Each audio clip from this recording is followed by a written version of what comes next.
বন্ধুরা, আমি স্বপ্না চলে এসেছি নতুন একটি মজাদার গল্প নিয়ে। আজকের গল্পটি অনেক মজাদার হতে চলেছে।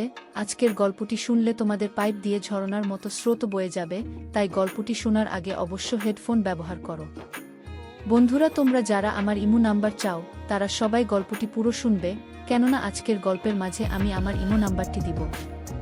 আর হ্যাঁ, শুধুমাত্র যারা চ্যানেলটি সাবস্ক্রাইব করবে তাদেরকে আমার ইমো নাম্বার দেয়া হবে। তাহলে চলো আজকের গল্পটি শুরু করি। মিতা, আমার বয়স তেমন হয়নি। আমার মাত্র 13 বছর বয়স। আর এই 13 বয়সে আমার পরিবারের দায়িত্ব আমার নিতে হয়। প্রিয় বন্ধুরা, আমি একজন গ্রামের একটি মেয়ে এবং অত্যন্ত দরিদ্র ফ্যামিলির মেয়ে। আমরা মোটে 5 বোন এবং 2 ভাই ছিলাম। অর্থাৎ আমাদের ফ্যামিলিটা অনেক বড় ছিল, কিন্তু আমরা দরিদ্র ফ্যামিলি ছিলাম। আর আমি সবার বড় বোন ছিলাম। বড় হলে কি হবে, আমার বয়সটাও তেমন হয়নি, কিন্তু কিছু করার নেই। তাই কেমন যেন নিজের উপর প্রেশার মনে হতে লাগলো যে একে তো আমরা 5 বোন 2 ভাই, তারপরেও বাবা অনেক গরিব। অর্থাৎ আমাদের সংসারটি চালাতে বাবা অনেকটা হিমশিম খেয়ে যাচ্ছিল। আর আমি ফ্যামিলির সবার বড় মেয়ে হওয়ার কারণে নিজেকে আর বুঝ দিতে পারছিলাম না। তাই বাধ্য হয়ে গার্মেন্টসে চাকরি নেওয়ার সিদ্ধান্ত নেই এবং পরবর্তীতে আমি গ্রাম ছেড়ে ঢাকায় চলে যাই। একটি গার্মেন্টসে চাকরি করা শুরু করি। আর ওই গার্মেন্টসের একটি সুপারভাইজারের সাথে আমার খুব সুসম্পর্ক গড়ে ওঠে। যেহেতু দেখতে শুনতে আমি বেশ সুন্দর ছিলাম, সুপারভাইজার আমাকে চাকরির ক্ষেত্রে বিভিন্ন সুযোগ সুবিধা দিত এবং কিছু কাজ না করলেও ওভারটাইম দিত। তখন আমি বুঝতে পারলাম যে সুপারভাইজার কেন আমাকে এত সুযোগ সুবিধা দিচ্ছে। নিশ্চয় আমার প্রতি তার কোনো উদ্দেশ্য আছে, তা না হলে আমাকে এত সুযোগ সুবিধা দিত কেন? আরও তো অনেক মেয়ে আছে, তাদের তো কোনো সুযোগ সুবিধা দেয়নি। যেহেতু সে আমাকে অনেক সুযোগ সুবিধা দিচ্ছে, তাই আমি সবসময় ভাবতাম সে আমার কাছে কি চাইতো। সে অনেক সময় বলতো, তোমার এত কাজ করার দরকার নেই, অন্য শ্রমিকরা তো ঠিকমতো কাজ করছে। আর কেউ যদি তোমায় কোনো কিছু বলে তাহলে আমাকে জানিও। আমি বুঝলাম সুপারভাইজার আমার প্রতি অন্য কোনো উদ্দেশ্য আছে। পরবর্তীতে যখন করোনা আসার সময় হয়ে আসে, তখন আমাদের গার্মেন্টস থেকে অনেক কর্মী ছাঁটাই করে দিল। আর তার মধ্যে আমিও পড়ে গেলাম। তখন আমার সেই সুপারভাইজার আমার প্রতি অনেক মায়া হল এবং সে আমাকে তার নিজের খরচে লেবানন পাঠিয়ে দিল। কিন্তু আমার তো তেমন বয়স হয়নি। বাহিরে যেতে হলে 18 বছর বয়স লাগে। আর তাই সুপারভাইজার আমার বয়সটা বাড়িয়ে নিল। আমার বয়স ছিল মাত্র 13 বছর। আর 13 বছর থেকে 18 বছর বানিয়ে নিল। কিন্তু আর এই লেবান গিয়েই আমার জীবনের ঘটল এক দুর্ঘটনা। লেবানে আমি একটি বাসা বাড়ির কাজ পেলাম। সেই বাড়িতে আমার যে শেখ ছিল তার 3 ছেলে এবং সে নিজে, এবং তার 4টা বউ ছিল। প্রথমে আমি বুঝতে পারিনি যে সাধারণত ওদের কেন 2-3টা করে বউ হয়।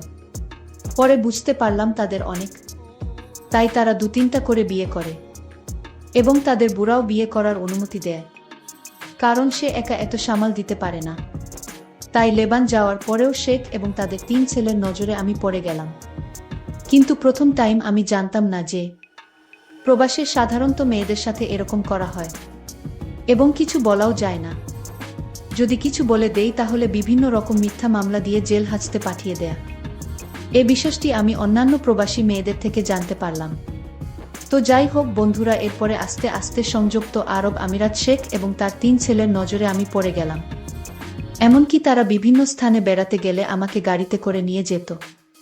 তাদের বুদেরকে বলতো যে ওকে দরকার আছে বিভিন্ন রকমের চানাস্তা বানানোর জন্য। এই বলে আমাকে বিভিন্ন জায়গা নিয়ে যেত। এরকম করতে করতে একসময় তারা আমার দিকে অন্যরকমভাবে চেয়ে থাকত এবং বলতো, কুল্লু বাঙালি মিয়া মিয়া। অর্থাৎ তারা বলতো যে প্রত্যেকটা বাঙালি মেয়ে অনেক সুন্দরী। তো একদিন তারা আমাকে নিয়ে 2 দিনের একটি সফরে বের হলো। সেদিন শুধু শেখ ছিল আর তার ড্রাইভার আর আমি। তারপর আমি আর শেখ পিছনের সিটে বসলাম আর ড্রাইভার গাড়ি ড্রাইভ করতে থাকলো।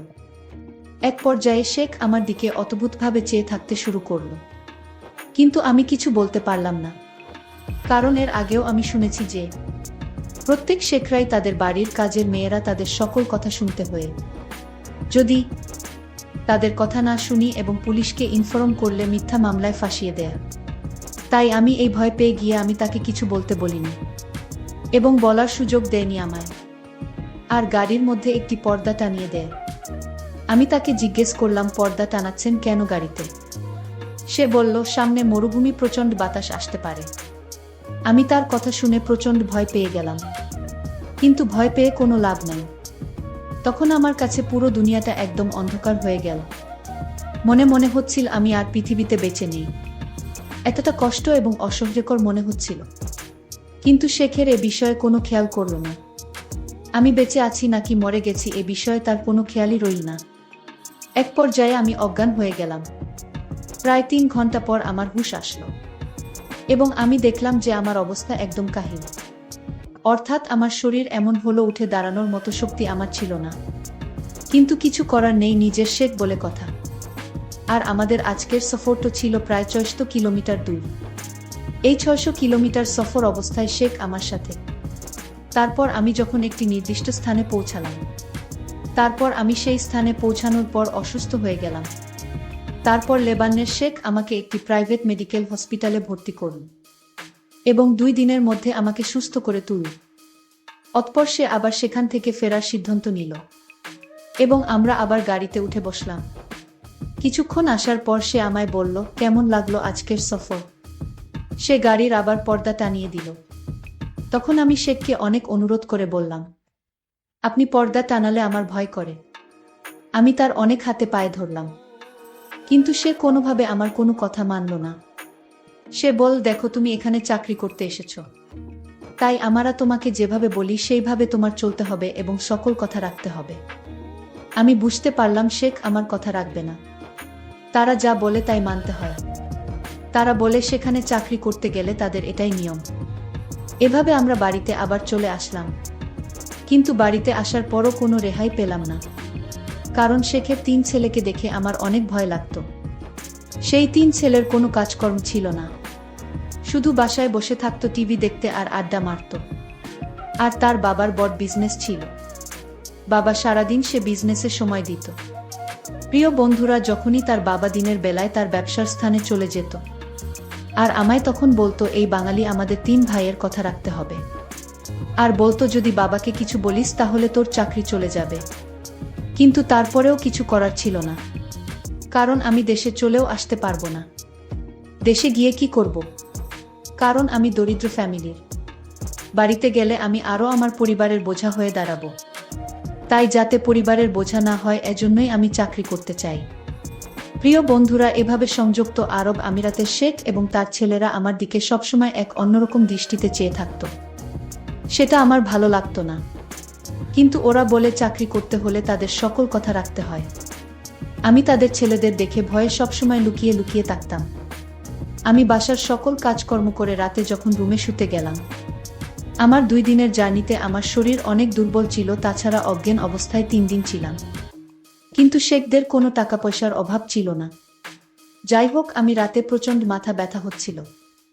আমি মাথার ব্যথায় যখন শব্দ করতে লাগলাম, তখন শেখের ছেলে আমার রুমে আসলো আর আমায় বলল, তুই কি বেশি অসুস্থ? আমি বললাম, আমি অনেক অসুস্থ, আমার প্রচণ্ড মাথা ব্যথা হচ্ছে। আমি তাকে বললাম, আপনাকে দেখলে আমার ভয় লাগে, আপনি চলে যান রুম থেকে। আপনি রুমে থাকলে আমি আরো বেশি অসুস্থ হয়ে যাব। শেখের ছেলে আমার মুখে এরকম কথা শুনে রাগান্বিত হয়ে গেল। আমায় বলল, আমার বাড়িতে থেকে চাকরি করিস, তুই একটা চাকরানি হয়ে আমার ঘর থেকে আমাকে রুম থেকে বাহির হতে বলছিস? তোর সাহস তো কম না।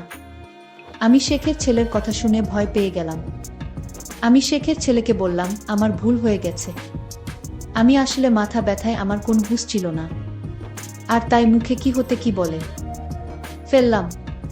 আপনি কিছু মনে করবেন না, আমি আপনার কাছে ভুল স্বীকার করছি। শেখের ছেলে তখন আমায় বলল, ঠিক আছে, আমি তোকে এ বাড়িতে রাখবো, কিন্তু আমার কিছু নিয়ম আছে আর সেই নিয়ম তোর পালন করতে হবে।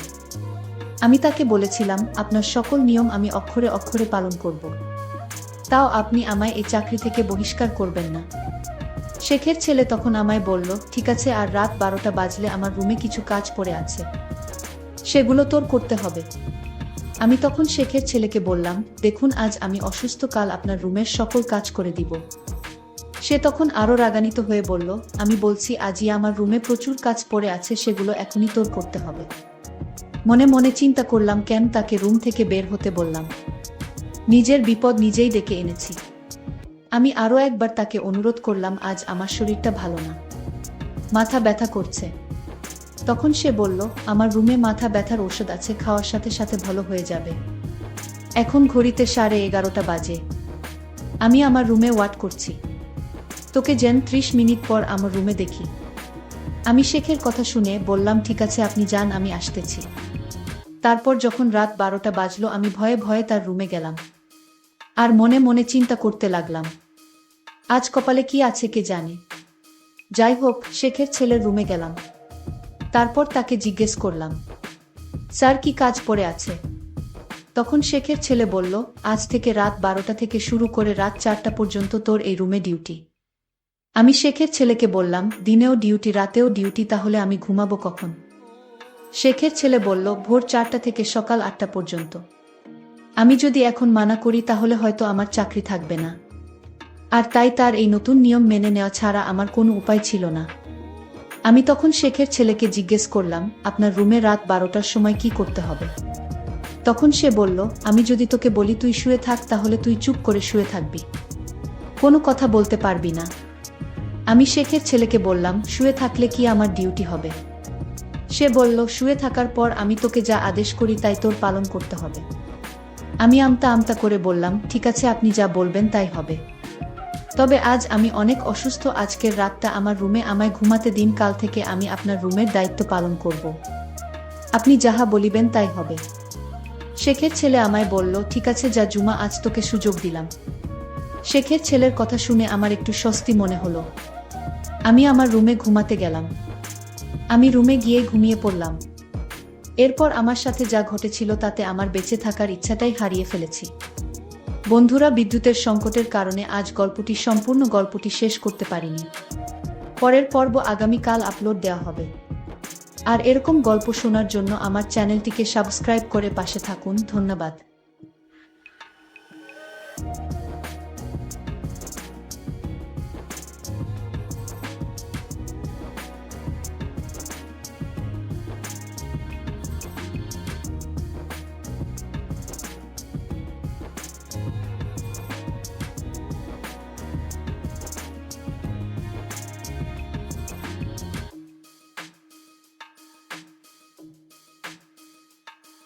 বন্ধুরা, আমি স্বপ্না কষ্ট করে তোমাদের জন্য ভিডিও বানাই, তাই তোমরা পুরো গল্পটি প্রথম থেকে শেষ অবধি দেখবে।